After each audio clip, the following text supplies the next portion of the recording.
How to flirt with confidence. I'm gonna give you some really concrete tools that will help you gain the confidence to attract the right person into your life. I'm Chad Littlefield, let's get into it.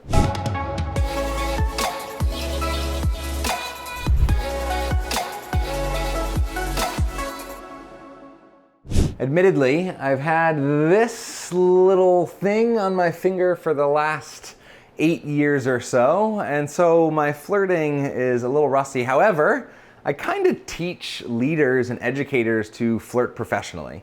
And in this video, I actually want to reframe flirting as creating conversations that matter. Because when you're flirting, the idea is you're trying to do something to impress or attract some other person to bring them onto your team. Whether that's in a romantic context or a work context, this dynamic of flirting is really creating conversations that matter. It's doing a dance that allows you to click with somebody else. I'm gonna share the most powerful tool that I share with all of my clients, and I'm almost a bit hesitant to share it because it can be used for evil or it can be used for manipulation, but it can also be used to create really memorable moments. Then I'm gonna share a tip from one of the most intimate businesses on the planet that I got to tour the headquarters of, and there's a really interesting insight there that I'm excited to unpack. And then I wanna introduce you to Alan, and the story of Alan will leave your day so much better. I don't like fluff, so right off the bat, reframing flirting as creating conversations that matter. The first step, so if we're gonna do a step-by-step tutorial on how to make this happen,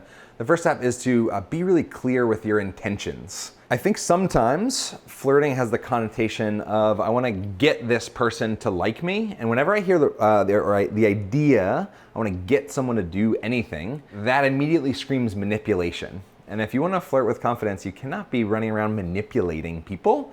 You need to be really crystal clear about what your intention is and share that with them.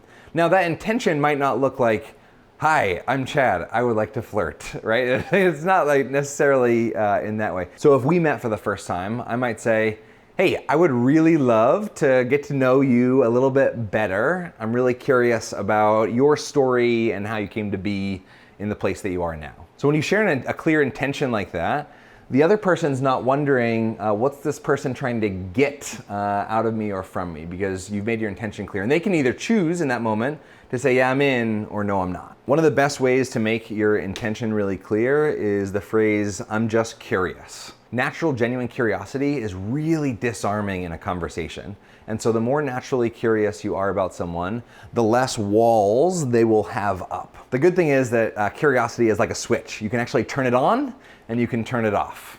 So even natural curiosity, you can choose to say, what am I curious about in this moment? And so in particular, the 3 steps I would offer you are notice, wonder, and inquire. So you're first gonna notice what's around you. What's that person wearing? What are they carrying, sharing, presenting, etc. And then you're gonna wonder about it, and it's like, okay, this is what I'm seeing. I've observed this, I've noticed this, and now what am I actually curious about? Let me be in a state of wonder. Be like that little 3-year-old kid that walks around the world and finds everything amazing. And then the last step is inquire. Actually ask a question rooted in your natural curiosity. Those 3 steps take all the pressure off of you to perform and be this like super charismatic, flirty, comfortable, whatever kind of person.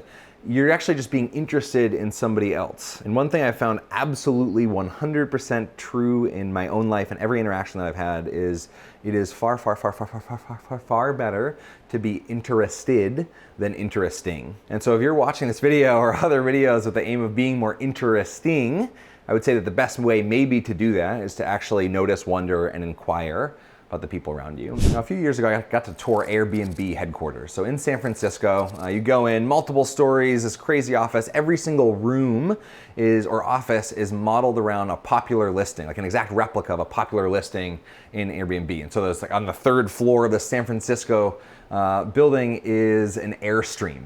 And then you can go meet in a traditional Chinese dining room, this big like Chinese mansion dining room. So anyway, on the very top floor, they've got all their designers and they hired a Disney sketch artist to map out the entire Airbnb experience. From the first moment somebody logs onto the platform to the time they check out and leave the actual Airbnb after their trip. So they map out from the renter's experience and they also map out from the host's experience. And the two experiences intersected at one point, and they called that point the moment of truth. And I love this idea. And if you've ever stayed in an Airbnb or even gone to a hotel, there is this moment of truth. You walk in, you open a door, and the moment of truth is, do the pictures match the description? Do the pictures match reality, etc.? So this moment of truth. Now I think that part of doing the dance of meeting another person, getting to know them, and creating conversations that matter is a series of moments of truth. It's a series of revealing of somebody else. And so you walk into the Airbnb and okay, maybe the first room is fine, it looks really great, but then you go around to the second room and you're like, okay, what's this all about? And then you go into the third room and you're like, okay, what's this all about? And as you uncover more rooms of a person, the thing is that people are way more complex than a house or an apartment. They have thousands and thousands and thousands of rooms. It's the reason that you, in my opinion, you'll never actually be done flirting. Even when you're in a long-term relationship, in any sort of relationship, you'll never be done flirting. And I'm saying that with conviction because I know for me in my own marriage with Kate, the moment I stop being curious, our relationship is dead. The moment I stop being curious about who she is, the moment I put her in the box of, I know you, I know how you're gonna react, I know what you're gonna say, our relationship is dead. I'm not progressing any further. As soon as I can shift that knowing into a mindset of learning and curiosity, we're flirting, right? I'm getting to know, I'm learning more rooms about who she is in the world. And so you might get a key, you might open up a lockbox and get a key to your Airbnb. But my favorite part about the inquire step 3 of asking questions is that questions are like keys, but they are not like your Airbnb key.